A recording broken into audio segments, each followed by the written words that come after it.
पाकिस्तान, कभी चीन भारत के अंदर घुसता था, भारत की जमीनों पर कब्जा करता था, लेकिन आज चीन और पाकिस्तान भारत के अंदर घुसने का दुस्साहस नहीं कर सकता। आज उसे मालूम है कि घुसेंगे तो पिटेंगे। आज उसे मालूम है, आज तो अगर कहीं कोई हरकत, भारत विरोधी हरकत पाकिस्तान के अंदर है, सीमा पार कहीं होती है, भारत के बहादुर जवान जाकर के सर्जिकल स्ट्राइक के माध्यम से उनका काम तमाम करते हैं और पाकिस्तान बाद में चिल्लाता रहता कि साहब जान बचाओ, जान बकस दो बस एक बार।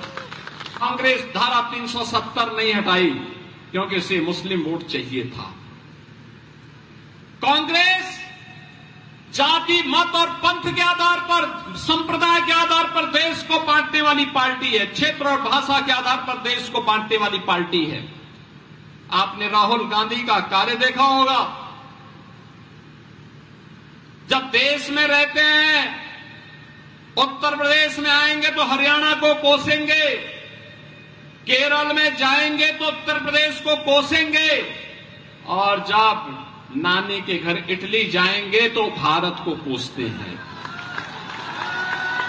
देश में संकट आता है तो इनको नानी याद आती है, तब भारत की 140 करोड़ जनता जनार्दन याद नहीं आती है। बहनों और भाइयों, एक और देश के खिलाफ इतना शत्रुता का भाव रखने वाली कांग्रेस है, परिवारवाद से जकड़ी हुई इन लोग हैं।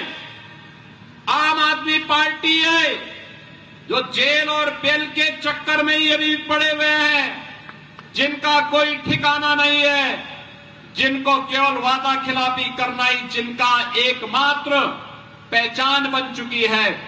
और दूसरी तरफ प्रधानमंत्री मोदी जी के नेतृत्व में भारतीय जनता पार्टी है, जो कहा सो किया, सुरक्षा और समृद्धि का बेहतर कार्य करके दिखाया है। श्री मनोहर लाल खट्टर जी हो या फिर श्री नायब सिंह सैनी, हरियाणा के विकास के लिए पूरी प्रतिबद्धता के साथ कार्य करते हुए इन लोगों ने हरियाणा को भारत के विकास का एक केंद्र बिंदु बनाने का कार्य किया है। अभी मैं आया हूं यहां पे, सबसे पहले मैंने यहां देखा है, जैसे ही मैं सोनीपत में आया, यहां पे इस राई में आया हूं, मुझे यहां के स्पोर्ट्स यूनिवर्सिटी के दर्शन हुए। स्पोर्ट्स यूनिवर्सिटी, देश के अंदर 3 स्पोर्ट्स यूनिवर्सिटी बन रही है, एक हरियाणा में और एक हम यूपी में बना रहे हैं। यूपी में भी एक स्पोर्ट्स यूनिवर्सिटी बन रही है। बहनों और भाइयों, सोनीपत हो या पानीपत या बागपत, याद करिए, ये वे क्षेत्र हैं जो आज जनपद के रूप में हैं, जिनको कभी पांडवों ने दुर्योधन से कहा था कि भाई 5 गांव, भगवान कृष्ण ने कहा था 5 गांव दे दो, 5 गांव दे दो, संतुष्ट हो जाएंगे पांडव, युद्ध नहीं होगा। लेकिन दुर्बुद्ध दुर्योधन कहां मानने वाला था, महाभारत का युद्ध करवा दिया, और फिर उस परिणाम क्या होना था जो सबके सामने है। बहनों और भाइयों, मैं आज आप सबसे आह्वान करने के लिए आया हूं, भारतीय जनता पार्टी ने जो कहा सो करके दिखाया।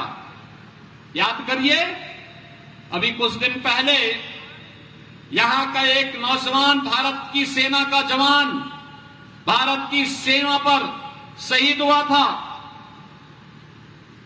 ये हरियाणा के बहादुर जवानों का शौर्य और पराक्रम है, जो देश की सीमाओं की सुरक्षा के लिए सदैव तत्पर होकर के कार्य करते हैं, अपनी पूरी जवानी लगाते हैं। और इसीलिए भारत के इन बहादुर जवानों के शौर्य और पराक्रम के लिए पूरा देश उन्हें सैल्यूट करता है, उन्हें उनके प्रति, उनके बलिदान के प्रति नमन करता है। लेकिन कांग्रेस के समय में देश की सीमाएं सुरक्षित नहीं थी। कभी पाकिस्तान, कभी चीन भारत के अंदर घुसता था, भारत की जमीनों पर कब्जा करता था, लेकिन आज चीन और पाकिस्तान भारत के अंदर घुसने का दुस्साहस नहीं कर सकता। आज उसे मालूम है कि घुसेंगे तो पिटेंगे।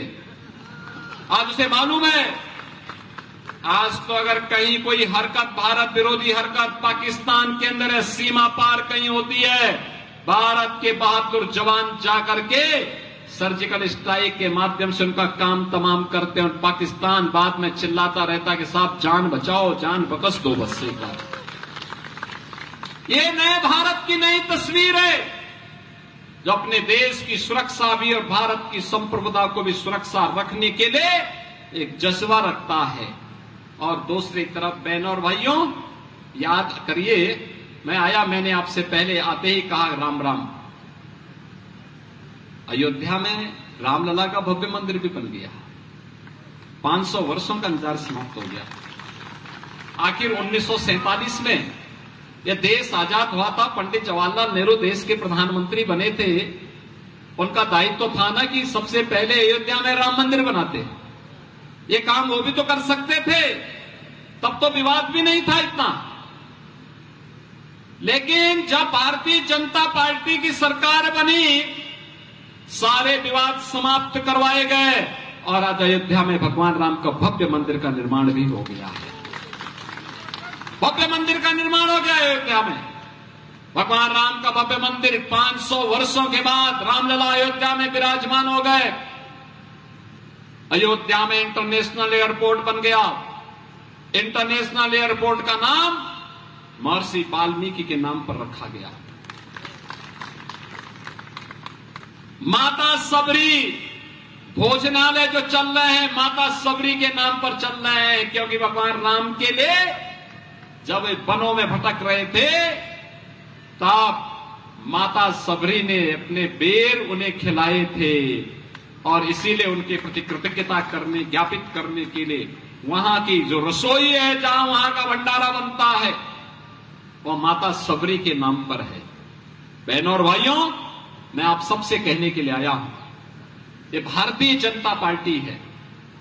आपने देखा होगा, ये डबल इंजन की सरकार हरियाणा में आने के बाद पिछले 10 वर्षों के अंदर हरियाणा में व्यापक परिवर्तन देखने को मिला है। आज यहां पे जाति, मत और मजहब के आधार पर नहीं, बल्कि विकास की बात होती है, रोजगार की बात होती है, किसान को किसान सम्मान निधि की बात होती है, गरीब के लिए आवास की बात होती है, गरीबों के लिए फ्री में राशन की बात होती है, और 1 डिस्ट्रिक्ट 1 मेडिकल कॉलेज बनाने की बात होती है।